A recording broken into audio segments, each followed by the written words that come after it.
الحمد لله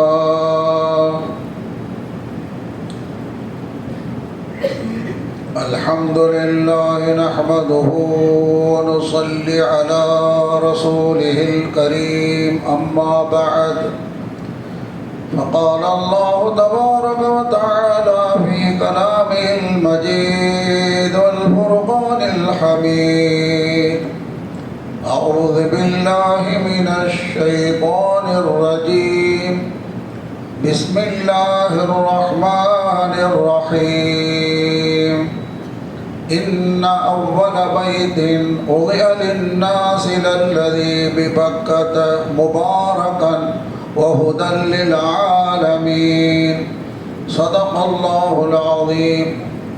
وقال نبينا صلى الله عليه وسلم لمكة ما أطيبك من بلد وأحبك إلي إلى آخر الحديث.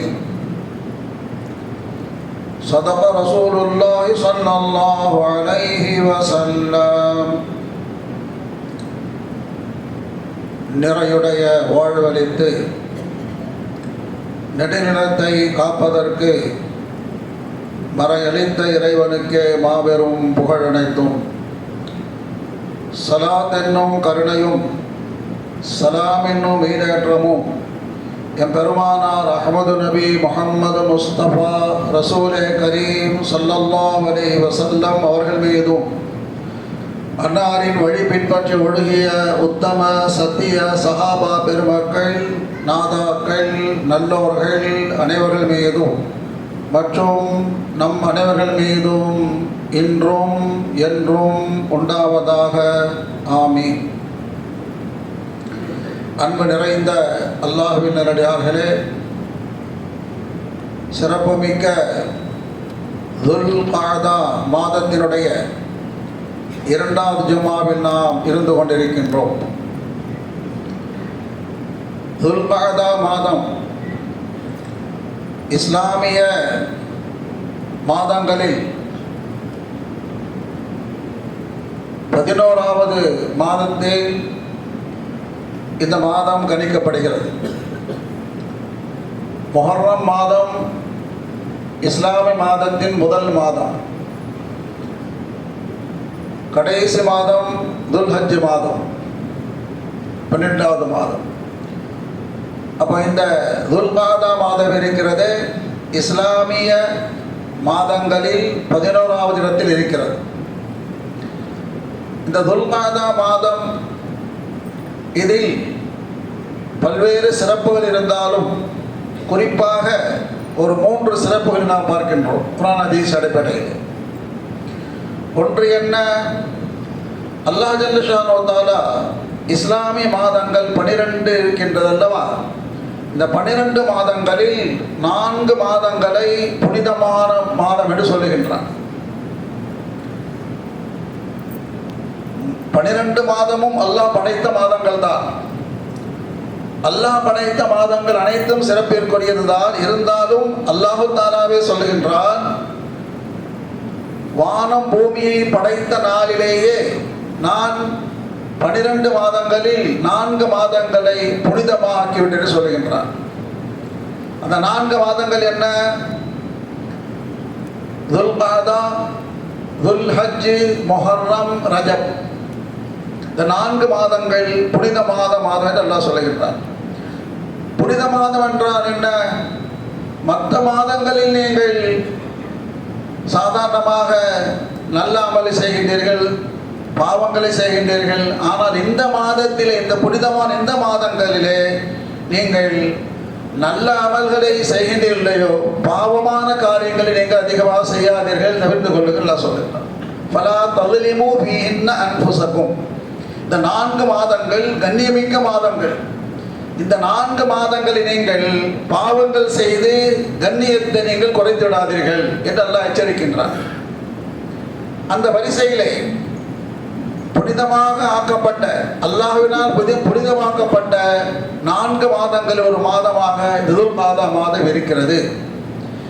இந்த மாதத்தில் அல்லாஹ் சொல்லியது போல் நாம் நல்ல அமல்களை அதிகமாக செய்வதோடு பாவங்களை விட்டும் முடிந்த அளவுக்கு தவிர்த்திருக்க அல்லாஹ் தௌஃபீக் செய்தருள் புரிவானாக. ஒரு சிறப்பு புனிதமான மாதம். இன்னொரு சிறப்பு என்ன? அல்லாஹ் ஜல்ல ஷானஹு வ தஆலா குர்ஆன் ஷரீஃபிலே சொல்லுகின்றான், அல் ஹஜ்ஜு அஷ்ஹுரும் மஅலூமாத். ஹஜ்ஜுடைய காலங்கள் இருக்கிறது, குறிப்பிட்ட சில மாதங்கள் என்று அல்லாஹ் சொல்லுகின்றான். குறிப்பிட்ட மாதங்களில் தான் ஹஜ் செய்ய வேண்டும், ஹஜ்ஜுக்காக இஹ்ராம் கட்ட வேண்டும். மற்ற மாதங்களில் உம்ரா செய்யலாம், உம்ராவுக்காக இஹ்ராம் கட்டலாம். ஆனால் ஹஜ் என்ற அந்த கடமை நிறைவேற்ற வேண்டும் என்று சொன்னால் இந்த அல்லாஹ் குறிப்பிட்ட 3 மாதங்கள் மட்டுமே செய்ய வேண்டும். அந்த 3 மாதங்கள் என்ன? துல்காதா, ஷவ்வால், துல்காதா, துல்ஹஜ். சென்ற மாதம் ஷவ்வால் மாதம், நடைபெறுகின்ற துல்காதா, வரக்கூடிய துல்ஹஜ் மாதம். ஹஜ் என்ற பரதை நிறைவேற்றக்கூடிய மாதம் துல்ஹஜ் மாதம். இருந்தாலும் அதற்காக முன்கூட்டியே தயாராகுவது, இஹ்ராம் கட்டுவது இருக்கிறது. இது துல்காதாவிலிருந்து ஆரம்பமாகிவிடுகிறது. எனவே ஹஜ்ஜுடைய காலங்களில் சிறந்த 3 மாதங்கள் ஒன்றாக இருக்கக்கூடிய துல்காதா மாதமாக இந்த மாதம் இருக்கின்றது. 2வது சிறப்பு. 3வது சிறப்பு என்னவென்றால், அல்லாஹ் ஜல்ல ஷானஹு வ தஆலா இந்த மாதத்திலே தான் குர்ஆன் ஷரீஃபில் ஒரு சூரா இருக்கிறது, சூரத்துல் ஃபதா என்ற சூரா. இன்னா ஃபதஹ்னா லக ஃபத்ஹம் முபீனா. அல்லாஹ் தஆலா உங்களுக்கு வெற்றியை தந்து விட்டான் என்று சொல்லுகின்றார். என்ன வெற்றி? மக்காவுடைய வெற்றி. மக்கா உங்களுக்கு வெற்றியாகிவிட்டது என்று ஒரு சூறாவெல்லாம் இறக்கி வைத்தார். அந்த சூரா இந்த துல்காதா மாதத்தில் இறக்கி வைக்கப்பட்டது. இப்படி பல்வேறு சிறப்புகளை கொண்ட இந்த துல்காதா மாதத்தை நாம் அடைந்திருக்கின்றோம். அதில் முக்கியமாக ஹஜ்ஜுக்கு செல்லக்கூடிய ஹாஜிகள் இந்த மாதத்திலே தங்களை தயார்படுத்திக் கொள்ளுகின்ற, ஆயத்தமாக கொள்ளுகின்ற ஒரு மாதமாக இருக்கின்றது. சில ஹாஜிகள் ஹஜ்ஜுக்கு புறப்பட்டு சென்று விட்டார்கள், சில ஹாஜிகள் தயாராகி கொண்டிருக்கிறார்கள். நம்முடைய மஹல்லாவிலும் எனக்கு தெரிந்தவரை ஒரு சகோதரர் இருக்கின்றார், தயாராகி கொண்டிருக்கின்றார். இன்னும் யாருக்காக தெரியல. ஆகவே ஹஜ்ஜுக்காக தயாராகின்ற ஒரு மாதமாக துல்காதா மாதம் இருக்கின்றது. ஹஜ் என்ற இந்த கடமை இருக்கிறது, மற்ற கடமைகளோடு ஒப்பிட்டு பார்க்கின்ற பொழுது இந்த ஹஜ்ஜுடைய கடமைக்கு ஒரு தனி சிறப்பு என்னவென்றால், தொழுகை, நோன்பு, ஜகாத் போன்ற கடமைகளை எந்த ஊரிலும் எந்த நாட்டிலும் உலகத்தில் எந்த மூலையில் நிறைவேற்றலாம். குறிப்பு இந்த இடத்துல தான் நிறைவேற்றணும் இல்லை. ஆனால் ஹஜ் என்ற இந்த கடமை நிறைவேற்ற வேண்டும் என்று சொன்னால் குறிப்பிட்ட ஒரு நகரத்திற்கு சென்றுதான் என்ன செய்யணுங்க, அந்த ஹஜ் கடை நிறைவேற்ற வேண்டும். அதுதான் மக்கமா நகரம். இந்த நகரங்க மக்கமா நகரம். அல்லாஹ் சொல்லுகின்றான், இன்னல்லதி இன் அவ்வள பைதி உதயல் இன்னாஸ் லல்லதி பி பக்கா. குர்ஆன்ல மக்காவுக்கு பக்கான்னு சொல்லலாம். எனவே இந்த ஹஜ்ஜுடைய கடமை நிறைவேற்ற வேண்டும் என்று சொன்னால் அந்த நகரத்திற்கு சென்றுதான், அந்த மக்கமா நகரத்திற்கு சென்றுதான் இந்த கடமை நிறைவேற்ற வேண்டும் என்று அல்லாஹ் நியதி ஏற்படுத்தியிருக்கின்றார். அப்போ அந்த அல்லாஹ் ஜல்ல ஷானஹு வ தஆலா அந்த ஒரு நகரத்திற்கு இந்த அளவுக்கு ஒரு சிறப்பை ஏன் கொடுத்திருக்கிறத நான் பார்க்கின்ற பொழுது, குர்ஆன் ஹதீஸிலே பார்க்கின்ற பொழுது, இந்த மக்கமா நகரத்தின் மகத்துவத்தை அல்லாஹ் குர்ஆன் ஷரீஃபிலேயும் ஹதீஸிலேயும் சொல்லப்பட்டிருக்கிறது. இந்த மக்கமா நகரத்தை பற்றி குர்ஆன் ஷரீஃபில் அல்லாஹ் இப்படி சொல்லுவான். நபி இப்ராஹிம் அலைஹிஸ்ஸலாம் அவர்கள் இப்படி துஆ செய்தார்கள். குர்ஆன் ஷரீஃப் சொல்லுகின்றான். இப்ராஹிம் அலைஹிஸ்ஸலாம் துஆ செய்றாங்க, ரப்பி ஜஅல் ஹாதா பலதன் ஆமினன் வர்ஸுக் அஹ்லஹு மினஸ் ஸமராத். இந்த துஆவிலே இப்ராஹிம் அலைஹிஸ்ஸலாம் 3 கோரிக்கை வைக்கிறாங்க அல்லாஹ்ட்ட. இந்த கோரிக்கை எப்போ வச்சாங்கன்னு சொன்னா, நமக்கெல்லாம் தெரிந்த ஒரு வரலாறு தான். அல்லாஹ் தஆலா இப்ராஹிம் அலைஹிஸ்ஸலாம் உத்தரவிட்டால் தன்னுடைய மனைவி ஹாஜரா அவர்களையும் கைக்குழந்தை இஸ்மாயில் அலைஹிஸ்ஸலாமையும் பாலைவனத்தில் கொண்டு போய் விட்டு வாங்கன்னு சொன்னால, அப்போ விட்டு வந்த பொழுது விட்டு புறப்பட பொழுது இப்படி துஆ செய்றாங்க, ரப்பிஜால் ஹாதா பலதன் ஆமினா வருசகலஹு மின ஸமராத். ஒண்ணுனாங்க பலதன் ஆமீன், பலதன் யா அல்லாஹ் இந்த இடத்தை நீ நகரமாக ஆக்குவாயாக. அவங்க விட்டு இருந்துச்சு, பாலைவனமாக இருந்துச்சு, மனித சஞ்சாரமே கிடையாது. அங்க மனித சஞ்சாரம் மட்டுமல்ல, ஒரு பூண்டு கிடையாது, மரம் செடி கூட கிடையாது, தண்ணி வசதி கிடையாது, உணவு வசதி கிடையாது, பாலைவனமாக இருந்தது. அப்படிப்பட்ட அந்த இடத்தில் அந்த நேரத்தில் என்ன செய்றாங்க? ரப்பிஜால் ஹாதா பலதன், யா அல்லாஹ் இந்த இடத்தை, இந்த பாலைவனத்தை நகரமாக ஆக்கு அப்படின்னு துஆ செய்றாங்க. அல்லாஹ் கபூல் செய்து கொண்டான். எந்த அளவு கபூல் செய்து கொண்டான்னு சொன்னா, குர்ஆன் ஷரீஃபில் அல்லாஹ் தஆலா இந்த மக்காவை பற்றி இப்படி சொல்லுகின்றார். உம்முல் குரா, இந்த மக்கமா நகரம் இருக்கிறதே, அனைத்து உலகத்தில் உள்ள எல்லா நகரங்களுக்கும் தலைநகரம் எல்லாம் சொல்லுகிறேன். குர்ஆன் ஷரீஃபிலே அல்லாஹ் சொல்லுகிற விஷயம் உம்முல் குரா, தலைநகரம். எப்படி இருந்தது? அது பாலைவனமாக இருந்துச்சு. இப்ராஹிம் அலைஹிஸ்ஸலாம் அந்த பாலைவனத்தை நகரமாக ஆக்கி துஆ செஞ்சாங்க. அந்த நகரத்தை அல்லாஹ் தஆலா உலகத்தில் உள்ள அனைத்து நகரங்களுக்கும் தலைநகரமாக ஆக்கிட்டு சொன்னாங்க. அது மட்டுமா அல்லாஹ் சொல்லுகின்ற வஹாதல் பரதில் அமீன், இந்த நகரத்தினால் பாதுகாக்கப்பட்ட நகரமாக்கிவிட்டேன். மற்ற நகரங்களுக்கு அல்லாஹ் தஆலா இந்த வாக்குறுதி கொடுக்கல. நகரம் மட்டுமல்ல, அல்லாஹ் தஆலாவுடைய பாதுகாப்பில் இருந்து கொண்டிருக்கிறது, நேரடி பாதுகாப்பாக இருக்கிறது. எனவேதான் எதிரிகள் அந்த நகரத்தை நாசப்படுத்துவதற்கோ அழிப்பதற்கோ வந்தால் அல்லாஹ் தஆலாவுடைய தாக்குதல் அங்கு நடைபெறும். குர்ஆன் ஷரீஃபில் நமக்கெல்லாம் தெரிந்த சம்பவம் தான், பல தடவை கேள்விப்பட்டிருக்கிறோம். யானைப்படை என்று சொல்லுவார்கள். அல்லாஹ் தஆலா குர்ஆன் ஷரீஃபிலே ஒரு சூரா அதை பற்றி இறக்கி இருக்கின்றார். அலம் தர கைஃப ஃபஅல ரப்புக பி அஸ்ஹாபில் ஃபீல் என்ற ஒரு சூரா. அஸ்ஹாபுல் ஃபீல் என்ற யானைப்படை அந்த நகரத்தில் உள்ள காபத்துல்லாவை அழிப்பதற்காக, தரைமட்டமாக்குவதற்காக யமன் நாட்டிலிருந்து அப்ரஹா என்ற அரசன் பெரிய படையோடு வருகின்றார். அந்த படையில் அதிகமாக யானை இருந்தது, யானைப்படை. அதனால் அந்த அல்லாஹ் தஆலா படைக்கு அஸ்ஹாபுல் ஃபீல் என்று சொல்றாங்க, யானைப்படை சொல்லி. அவ்வளவு ஆட்சி அதிகாரத்தோடு அவன் உள்ளே நுழைய முயற்சி செய்கின்ற பொழுது அவனை அந்த யானைப்படையை அழிப்பதற்கு பூனை படை கூட வரல. யானை அழிப்பதற்கு பூனை கூட வரல. பூனை விட சிறிய பறவைகள்,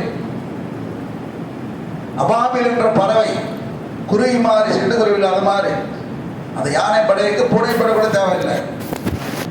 சாதாரண பறவை அபாபில், தயிர்னா பறவை, தயிர் அபாபில். அபாபில் என்ற ஒரு சிறு பறவை கூட்டத்தை அல்லாஹ் அனுப்புகின்றான். அந்த பறவை கூட்டத்தின் அருகிலே காலிலே சின்ன சின்ன கற்கள் இருக்கிறது. தர்மீம் ஹிஜாரத்தி மின் சிஜ்ஜீல், ஹிஜாரத்துனா கற்கள், பொடி பொடி கற்கள். அந்த கற்களை கொண்டாந்து அந்த படை மீது போடுகின்றது. அந்த படை அப்படியே பஸ்பமாகிடுது, சாம்பலாயிடுச்சு. அப்ப அல்லாஹ் தஆலா நகரம் பலதன் ஆமினா, அந்த பாலைவனத்தை அல்லாஹ் நகரமாக மட்டுமாக்கவில்லை, தலைநகரமாக்கினான், பாதுகாக்கப்பட்ட நகரமாக்கினான். வர்சுக்ஹு மின ஸமராத். மூன்றாவது ஒன்று செஞ்சாங்க, யா அல்லாஹ் இந்த நகரத்தில் எந்த விதமான தட்டுப்பாடு இருக்கக்கூடாது, ரிஸ்குடைய தட்டுப்பாடு இருக்கக்கூடாது. ரிஸ்க் என்னங்க? உணவு, உடை, இருப்பிடம். உணவு தட்டுப்பாடு இருக்கக்கூடாது, தங்குமிட தட்டுப்பாடு இருக்கக்கூடாது, உடை தட்டுப்பாடு, எந்த தட்டுப்பாடு இருக்கக்கூடாது. இதுவரைக்கும் அல்லாதை வாக்கு நிறைவேற்றி வருகின்றார். எந்த நாட்டிலும் இல்லாத உணவு வகைகள், எந்த நாட்டிலும் இல்லாத இருப்பிடங்கள், எந்த நாட்டிலும் இல்லாத உடைகள். எந்த அளவுக்கு சொன்னா, ஒரு காலத்தில் ஆயிரக்கணக்கில் சென்று கொண்டிருந்த மக்கள் ஒரு காலத்தில் லட்சக்கணக்கில் போனாங்க. இப்போ 50 லட்சம் 60 லட்சம் 70 லட்சம் கிட்டத்தட்ட 1 கோடி போனாலும் அல்லாஹ் அப்படியே விரிவாக்குறாங்க. எந்த விதமான தட்டுப்பாடு கிடையாது. உணவு தட்டுப்பாடு இல்லை, இருப்பிட தட்டுப்பாடு இல்லை. பாலைவனம், அங்க தண்ணீர் கிடையாது குடிப்பதற்கான தண்ணி தாராளமாக கொடுக்கின்றார். உலகத்தில் உள்ள அனைத்து பல வகைகள் அங்கே வருகின்றது. உலகத்தில் உள்ள அனைத்து விதமான பண்டங்கள் அங்கே வருகிறது. அங்கே தயாராகவில்லை, அங்கே உற்பத்தி செய்யப்படவில்லை. இப்ராஹிம் அலைஹிஸ்ஸலாமுடைய துஆ. அப்போ பலதன் நகரமாக, உம்முல் குரா தலைநகரமாக, ஆமினன் பாதுகாக்கப்பட்ட நகரமாக, வர்சுக்ஹு மினஸ் ஸமராத் எல்லா விதமான தேவைகள் தட்டுப்பாடு இல்லாமல் கிடைத்துக் கொண்டிருக்கிறது. இதுவரைக்கும் நம்ம கேள்விப்பட்டிருக்குமா? ஜனங்கள் நிறைய வந்துட்டாங்க, தட்டுப்பாடாக இல்லை. இட தட்டுப்பாடு கிடையாது, உணவு தட்டுப்பாடு கிடையாது, இருப்பிட தட்டுப்பாடு கிடையாது. இன்னொரு துவா செஞ்சாங்க இப்ராஹிம் அலைஹிஸ்ஸலாம். காபத்துல்லாவை கட்டி முடித்து விட்டு அல்லாஹ்விடம் துவா செஞ்சாங்க. ரப்பனா வபாஸ் ஃபீஹிம் ரசூலன் மின் அன்ஃபுஸிஹிம். யா அல்லாஹ், கடைசி நபி, இறுதி நபி என்று நீ சொல்லியிருக்கின்றாய். எல்லா நபிமார்களுக்கும் தலைவராக இருக்கிற நபி, அந்த நபி என்னுடைய பிச்சிலத்தில் இஸ்மாயில் அலைஹிஸ்ஸலாம் அவருடைய சந்ததியில் அவர்கள் பிறக்க வேண்டும், இந்த நகரத்தில் பிறக்க வேண்டும். வரலாற்றை படித்து பார்க்கின்றோம். எல்லா நபிமார்களும் வேறு வேறு நகரத்தில் வேறு வேறு நாட்டில் பிறந்தார்கள். எந்த நபி மக்காவில் பிறக்கல. இப்ராஹிம் அலைஹிஸ்ஸலாம் துஆ செஞ்சார்கள், இறுதி நபி யா அல்லாஹ் இங்கே பிறக்க வேண்டும். அல்லாஹ் கபூல் செய்து கொண்டார். அப்ப இறுதி நபி பெருமானா ஸல்லல்லாஹு அலைஹி வஸல்லம், நபிமாரின் தலைவராகிய பெருமானா ஸல்லல்லாஹு அலைஹி வஸல்லம் அவர்கள் பிறப்பதற்கு அந்த இடத்தை அல்லாஹ் தேர்வு செய்தார். வந்தஹில்லும் பிஹாதல் பலத், அல்லாஹ் சுப்ஹானஹு சொல்லுகிறார், யா ரசூலுல்லாஹ் நீங்கள் இந்த நகரத்திலே வாழக்கூடியவர்கள், பிஹாதல் பலத் வந்தஹில்லும் பிஹாதல் பலத். ரசூலுல்லாஹி ஸல்லல்லாஹு அலைஹி வஸல்லம் அவர்கள் 63 வருஷம் வாழ்ந்தார்கள். அந்த 63 வருஷத்தில் 53 வருஷம் எங்கதான் இருந்தாங்க? மக்காவில் தான் வாழ்ந்தார்கள். கடைசி 10 வருஷம் எங்க போனாங்க? மதீனா. ஏன் போனாங்க? இருக்க உடல. அதனால தான் ஹதீஸ்ல வருகிறது, ரசூலுல்லாஹி ஸல்லல்லாஹு அலைஹி வஸல்லம் அவர்கள் அந்த மக்கா நகரத்தை விட்டு ஹிஜ்ரத் செய்கின்றார்கள். அப்போ மக்கா நகரத்தை விட்டு வெளியே வந்து தூரம் போக போக திரும்பி மக்காவை பார்க்குறாங்க. திரும்பி மக்காவை பார்க்குறாங்க. எப்படி பார்க்கின்றார்கள்? ஒரு குழந்தை தன் தாயை விட்டு பிரிகின்றது. வேற வழி இல்லை, நிர்பந்தமான சூழ்நிலை. தாய் விட்டு பிரிந்துதான் ஆக வேண்டும். அப்ப அந்த குழந்தைக்கு எப்படி இருக்கும்? தான் பெற்றெடுத்த தாய், தன்னை பெற்றெடுத்த தாய், அந்த குழந்தை திரும்பி பார்க்கிறது, அம்மா பார்க்க, தாய் பார்க்கிறது. அது மாதிரி ரசூலுல்லாஹி ஸல்லல்லாஹு அலைஹி வஸல்லம் அவர்கள் மக்கா நகரத்தை திரும்பி பார்த்து அழுது கொண்டே செல்கின்றார்கள். அவர்கள் சொன்ன அந்த வாசகம் ஹதீஸில் இடம்பெற்றிருக்கிறது. ரசூலுல்லாஹி ஸல்லல்லாஹு அலைஹி வஸல்லம் சொல்றாங்க, அந்த மக்கா நகரத்தை பார்த்து வெளியே போயிட்டு சொல்றாங்க, கண்ணு கட்டு தூரம் போயிட்டாங்க. வரைய போது மக்கா நகரம் சொல்றாங்க, மா அத்யபுக மின் பலத், யா மக்கா மா அத்யபுக மின் பலத் வ அஹப்புக இலைய, மக்காவே நீ எனக்கு ரொம்ப பிரியமான நகரமா இருக்கிற. மா தையிபுக மின் பலத், எவ்வளவு சிறந்த நகரமா இருக்கிற. வ அஹப்புக இலைய, எனக்கு ரொம்ப பிரியமான நகரம், உடனே ரொம்ப நேசிக்கிறேன் சொல்ற. வலவுலா அன்ன கௌமி அஹ்ரஜூனி மின்க மா சகந்து கைரக, இந்த ஊர்காரங்க மட்டும் என்னை வெளியேற்றாமல் இருந்திருந்தால் உன்னை விட்டு நான் போயிருக்கவே மாட்டேன்.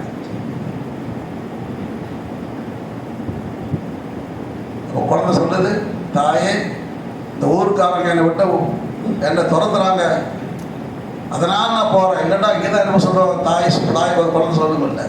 அதை மாதிரி சொல்கிறேன், யார் மக்காவே, இந்த ஊர்க்காரங்க என்னை இருக்க விட மாட்டாங்க. ஒருவேளை அவர்கள் என்னை நிர்பந்திக்காமல் இருந்திருந்தால் நான் வேற எங்கேயும் போயிருக்க மாட்டேன், இங்கே தான் இருந்திருப்பேன்னு சொன்னாங்க. அப்போ அந்த ரசூலுல்லாஹி ஸல்லல்லாஹு அலைஹி வஸல்லம் எப்படிப்பட்டவர்கள்? ரசூல்லா அல்லாஹ்வுடைய மஹபூப். அல்லாஹ் தஆலாக்கு பொறுக்குமா? அல்லாஹ் தஆலா பொறுக்குமா? என்னுடைய ஹபீப். பிரிந்து செல்கின்றவர் அழுது கொண்டே செல்கின்றார்கள். அல்லாஹ் குர்ஆன் ஆயத்தை இறக்கி விட்டான். ஹபீபே கவலைப்படாதீங்க, கவலைப்படாதீங்க. இன்னல்லதி ஃபரத அலைக்கல் குர்ஆன் லராதுக இலா மஆத். கவலைப்படாதீங்க, உங்களை நான் மீண்டும் இங்கே கொண்டு வருவேன், அழைத்து வருவேன். பெரிய பொருள் சொல்லுகிறார், கவலைப்படாதீங்க, அல்லாஹ் வாக்களிக்கின்றான், ஆறுதல் சொல்லுகின்றான். குர்ஆனுடைய ஆயத், உங்களுக்கு அல்லாஹ் குர்ஆனை கொடுத்தானே அந்த அல்லாஹ் சொல்லுகின்றேன், கவலைப்படாம போங்க, விரைவில் ஒரு காலம் வரும், உங்களை நான் இங்கே அழைத்து வருவேன். வந்தாங்களா இல்லையா? எப்படி வந்தாங்க? தனியா போனாங்க, படையோடு வராங்க. படையோடு வந்து என்ன செய்றாங்க? இஸ்லாமிய ஆட்சி பெறுகின்றார். அதான் அந்த ஹிஜ்ரத் போகும்போது, ஹிஜ்ரத் 6 வருஷம் பொறுத்து தான் இந்த சூரா சொன்னல, துல்காதா மாதம் இறங்கி ஒரு சூரத்துல் ஃபதா, இன்னா ஃபதஹனா லக ஃபத்ஹன் முபீனா. நபி உங்களுக்கு வெற்றின்னு சொல்றாங்க, அது மக்கமா வெற்றி. 8 வருஷத்துக்கு பிறகு வெற்றியோடு உள்ளே வருகின்றார்கள். ஒரு காலத்தில் எப்படி இருந்துச்சாங்க? முஷ்ரிக்குகள், காஃபிர் என்ன இருந்தாங்க? அல்லாஹ் ஆர்டர் போட்டான், ஜீவோ, அல்லாஹ்வுடைய ஜீவோ. குர்ஆன் ஆயத்து, இன்னமல் முஷ்ரிகூன நஜஸுன் ஃபலா யக்ரபுல் மஸ்ஜிதல் ஹராம் பஅத ஆமிஹ ஹாதா. இதுக்கு பிறகு இந்த நகரத்தில் ஒரு முஷ்ரிக் கூட இருக்கக்கூடாது, எல்லாம் போயிடணும், ஒருத்தர் கூட வரக்கூடாது. முழுக்க முழுக்க முழுக்க ஈமான், ஈமானுடைய பிரகாசம். இன்னமல் முஷ்ரிக்கு ரஜசுன் ஃபலா யக்ரபுல் ஹராம். எனவேதான் அந்த ஆர்டர் போட்ட பிறகு, அல்லாஹ்வுடைய ஜீவ பாஸ் பண்ண பிறகு என்னாச்சுங்க? எவ்வளவு பெரிய அரசனாக இருந்தாலும் சரி, எவ்வளவு பெரிய ஆட்சியாக இருந்தாலும் சரி, எவ்வளவு பெரிய அதிகாரம், படைபலம், பணபலம், என்ன பலம் இருந்தாலும் நோ என்ட்ரி. என்ன இருக்குனாங்க? என்ன இருந்தாலும் பார்க்க மாட்டோம். என்ன இருக்க வேண்டும்? ஈமான் இருக்க வேண்டும். ஈமான் என்ற விசா இருந்தாலும் உள்ள போக முடியும். மற்ற விசா எங்கெல்லாம் போகலாம், அங்க போறதுக்கு என்ன விசா வேணுங்க? ஈமான் என்ற விசா வேணும். அப்ப அப்படிப்பட்ட ஈமானுடைய வாடை வீசுகின்ற, ஈமானுடைய நறுமணம் வீசுகின்ற, எங்கு பார்த்தாலும் ஈமான், குர்ஆன், ஹதீஸ், முழுக்க முழுக்க முழுக்க முழுக்க ஈமானுடைய வாடை வீசுகின்றது. கியாமத் நாள் வரைக்கும் அல்லாஹ் அப்படி ஆகினால நகரம் அவ்வளோ மகத்துவமிக்க நகரம் மக்கமா நகரம். அதனால தான் மக்கான்னு சொல்லக்கூடாது, மக்கத்துல் முக்கர்ரமா. மக்கா கண்ணியமாக்கப்பட்ட மக்கா, சங்கையாக்கப்பட்ட மக்கா. யார் சங்கையாக்குனது? அல்லாஹ் சங்கையாக்கி விட்டார். அப்படிப்பட்ட அந்த புனிதமான அந்த மக்கா அங்கு சென்றுதான் இஸ்லாத்தினுடைய 50 கடமைகளில் முக்கியமாக இருக்கிற கடமை ஹஜ்ஜை அங்கே சென்று நிறைவேற்ற வேண்டும் அல்லாஹ் ஆக்கியிருக்கின்றார். எனவே ஹஜ்ஜுக்கு செல்லுகின்ற ஹாஜிகள் எவ்வளவு பேர் பாக்கியமானவர்கள். இந்த உலகத்தில் வந்த அனைத்து நபிமார்களுடைய பாதங்கள் பட்ட இடம் அது. எல்லா நபியும் வந்திருக்காங்க. ரசூலுல்லாஹ் பிறந்த இடம், குர்ஆன் இறங்கிய இடம். அந்த இடத்திற்கு செல்லுகின்ற ஹாஜிகள் பாக்கியமானவர்கள். அல்லாஹ் ஜல்ல ஷானஹு தஆலா ஒவ்வொரு மோமின்களுக்கும் அந்த பாக்கியத்தை தந்தருள் புரிவானாக. எத்தனையோ பேர்கள் வருஷம் வருஷம் போறாங்க, அல்லாஹ் பாக்கியம் கொடுத்துருக்கிறான். எத்தனை ஹஜ், எத்து உம்ரா. நான் இது வரைக்கும் ஒரு 10 உம்ரா செஞ்சிருக்குங்க, 10 ஹஜ் செய்திருக்குங்க, 20 ஹஜ் செய்திருக்குங்க.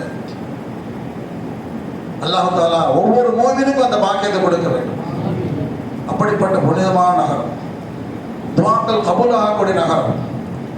அல்லாஹ் ஜல்ல ஷானஹு தஆலா அந்த புனிதமான நகரத்தை தியானம் செய்யக்கூடிய, தரிசிக்கக்கூடிய பாக்கியத்தை தந்தருள் புரிவானாக. அங்கே சென்று உம்ரா ஹஜ் நிறைவேற்றக்கூடிய பாக்கியத்தை தந்துவிடுவானாக. இந்த வருஷம் இந்த புனிதமான நகரத்திற்கு ஹஜ் செய்வதற்காக செல்லுகின்ற அனைத்து ஹாஜிகளுடைய ஹஜ் அல்லாஹ் கபூல் செய்து புரிவானாக. ஆமீன். வாஹிரு தஅவானா அல்ஹம்துலில்லாஹி ரப்பில் ஆலமீன்.